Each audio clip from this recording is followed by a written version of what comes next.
আসসালামু আলাইকুম। গত পর্বে আমি আলোচনা করছিলাম কিভাবে একটা শপিফাই থিম শপিফাই পার্টনার অ্যাকাউন্টে আপলোড করতে হয় এবং সেই থিমটা কিভাবে লোকাল কম্পিউটারে ডাউনলোড করতে হয় সেটা দেখাইছিলাম। এ পর্বে আমি আলোচনা করব শপিফাই ফাইল এবং ফোল্ডার স্ট্রাকচার নিয়ে। এখানে শুরুতে একটা ফোল্ডার আছে কনফিগ এবং আরেকটা ফোল্ডার আছে লোকালস। এই দুটো ফোল্ডারের মধ্যে যে ফাইলগুলো আছে সেই ফাইলগুলো আমি পরবর্তীতে কোনো একটা ভিডিওতে আলোচনা করব। তারপর আছে লেআউটস।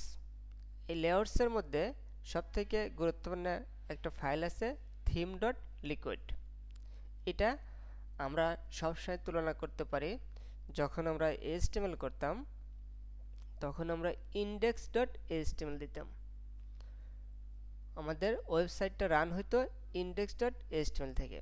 এখানে ওইটার সাথে তুলনা করতে পারেন যে আমাদের ওয়েবসাইটটা রান হবে theme.liquid থেকে। তারপর আছে সেকশনস ফোল্ডারের মধ্যে আমাদের ওয়েবসাইটে যতগুলো সেকশন থাকবে সবগুলো এইখানে ক্রিয়েট করতে হবে এবং ডেভেলপ করতে হবে। তারপর আছে স্নিপেটস।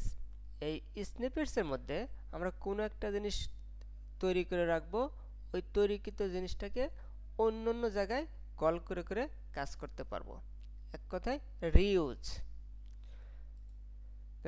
দেন আছে টেমপ্লেটস। এই টেমপ্লেটস ফোল্ডার মধ্যে আমাদের বিভিন্ন ধরনের টেমপ্লেটস থাকবে, যেমন প্রোডাক্ট একটা টেমপ্লেটস, পেজ একটা টেমপ্লেট, কন্ট্যাক্ট একটা টেমপ্লেট, তারপরে কালেকশনস লিস্ট এগুলো একটা টেমপ্লেট, ইটিসি। তারপরে আছে এই টেমপ্লেটস ফোল্ডারের মধ্যে একটা কাস্টমার্স নামে ফোল্ডার আছে। এই ফোল্ডারের মধ্যে কাস্টমার রিলেটেড যত কিছু আছে সব কিছু এখানে থাকবে, যেমন customer registration, customer log in, একজন কাস্টমার কতগুলো অর্ডার করছে, কাস্টমারের অ্যাড্রেস ইত্যাদি। তারপর আছে কনফিগ।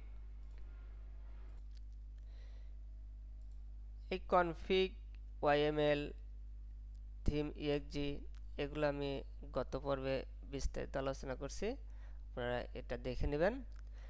এখন আমরা একটা দেখি এই theme.liquid এর কাজ কি। আমি এখানে কমান্ডটা দেই থিম ওয়াচ। আমি লাইভ থিমে কাজ করতেছি জন্য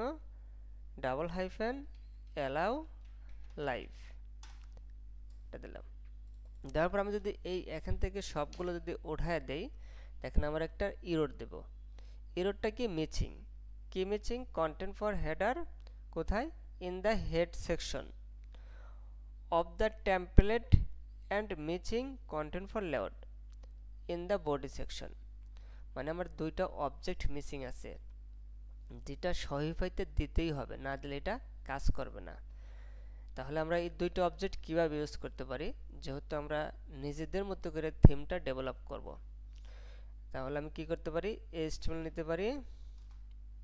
আমি HTML এর স্ট্রাকচারটা নিলাম। এখন এখানে কি বলছে, মিসিং কোথায়, ইন দ্য হেড সেকশন। কোন অবজেক্টটা মিসিং, কন্টেন্ট ফর হেডার।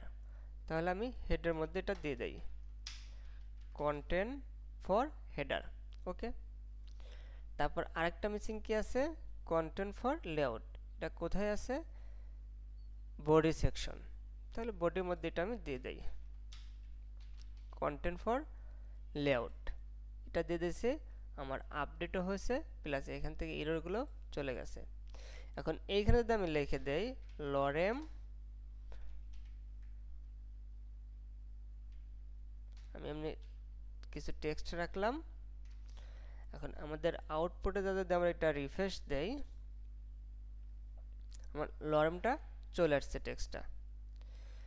তাহলে আমি যে কন্টেন্ট ফর হেডারটা এই অবজেক্টটা আর কন্টেন্ট ফর লেআউট অবজেক্টটা অ্যাড করলাম, এদের কাজ কি, এদের কাজ হচ্ছে আমি যদি কন্ট্রোল ইউ দেই, দেখেন আমার এক্সট্রা কিছু জাভাস্ক্রিপ্টের মতো কোড লাগতেছে, এক্সট্রা আরও অনেক কিছু অ্যাড করে দিছে। দেখেন এইগুলো হচ্ছে আমার কন্টেন্ট ফর হেডারের মাধ্যমে আসছে। আর বডির মধ্যে দেখেন আমি তো লোয়ার লিখছিলাম ওইটা আছে, আর এটা কোনো কিছু দেখা যাচ্ছে না। আর এইটার কাজ হচ্ছে আমরা যতগুলো সেকশন ক্রিয়েট করব বা অন্যান্য কাজ করব, এইটার কারণে এইখানে এসে সে লোড হবে।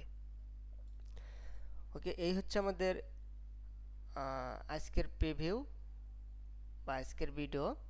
আমি আসলে ভিডিওগুলো কখনো এডিট করি না বা পরবর্তীতে দেখি না, কোথায় কোনো কিছু ভুল হলে অবশ্যই ক্ষমার দৃষ্টিতে দেখবেন। আর আপনাদের কোনো সমস্যা হলে অবশ্যই আমার ফেসবুক গ্রুপে জয়েন হয়ে সেখানে পোস্ট করতে পারেন। Thank you.